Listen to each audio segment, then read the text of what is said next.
By now, you're probably aware of the LG G8 ThinQ. I have a few variants in front of me because I am actually sitting in the creator studio that LG erected at their booth here at MWC 2019. A place for people like myself to have a little bit of intimate time with these devices and to be able to create videos like this. So kudos to LG for that.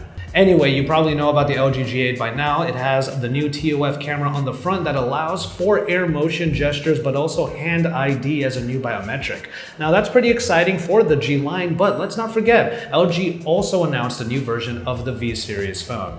This is Pocketnow, and I'm Joshua Vergara. What's going on, everybody? We are here to talk about the LG V50 ThinQ. Now, for all intents and purposes, the LG V50 is kind of like the LG V40. There are some design aspects that are a bit better here, but it is the larger device when compared to the G line, and the main enhancement here is that it is going to be 5G enabled. Once 5G becomes a thing all over the place, this phone is already capable of working on that network. What we have in the V50 ThinQ is a large OLED panel, 6.4 inches at Quad HD Plus resolution. That display does have the notch at the top, and there are a couple of cameras, but that is a wide-angle lens on there, not a TOF camera like on the G8 ThinQ, which means no hand ID and no air motion gestures in this particular device. Underneath the surface is the Qualcomm Snapdragon 855 and of course the radios that are required for 5G connectivity.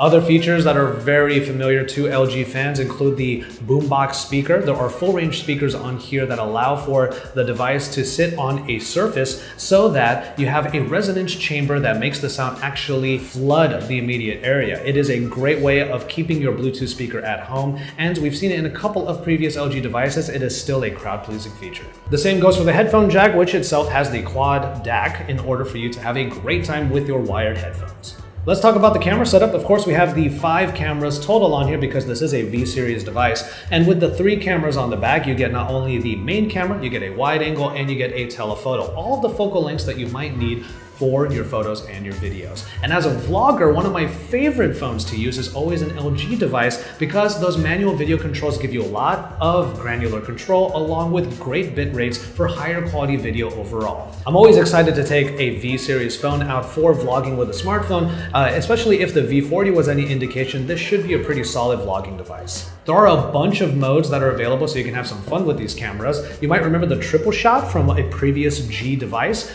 but this time we have something called the pentashot. It basically takes 3 quick photos using the back cameras, and then with a 5-second timer, you can take a couple of selfies, basically reacting to what you just took a few photos of. Now, the pentashot is really funny because you can actually make a GIF out of it, and you can get some pretty awesome results. 5G is of course the evolution that LG wants to have with the V50 ThinQ, but then that might be taking some focus away from another feature that I think all of you are going to want, and it's an accessory that connects to these 3 little pins here on the bottom. This is the LG dual screen.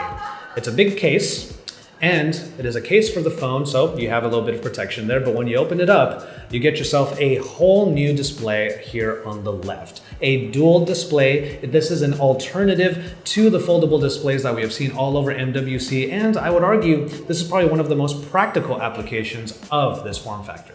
The case has a couple of hinge positions so you can hold it pretty comfortably in one hand, and you can also flatten it out. That way you have a full view of the 2 screens in front of you. However, it can also fold upon itself so you can still use the V50 ThinQ in a more conventional sense, like a singular phone, even though it has a bit of a thick case here. I can also forgive the case for being pretty thick because of what it provides, a second screen. Hit this little button and it turns on the other screen that also allows you to open up pretty much any application, and it has basically the same high quality as the OLED panel that is on the V50 ThinQ itself. When you activate the dual screen, you can open up an application of your choosing, so I think Gmail is actually a pretty great example here because you can get straight to your emails, start typing away, and be able to respond to them while multitasking on the other side. Of course, there are some main use cases that LG are trying to tout the most with this dual screen, and one of them is gaming.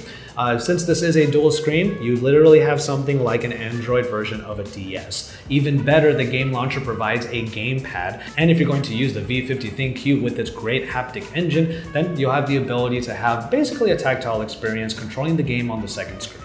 There's only one problem with this though. The LG dual screen will not be available in the US, which is basically why I'm making this video, not only to give you a look at the V50 ThinQ, but also to have you get into the comment sections and tell LG, hey, we want this in the US. With all the foldable devices that are being announced here at the show, it's great to see a practical alternative to it. You still get more screen, you still get multitasking, you still get good media. The screens may not be connected, but that's the reason why practicality is more important, because you can take this case off and still have your phone as a singular device. So you don't have to have a large device in your pocket taking up more space.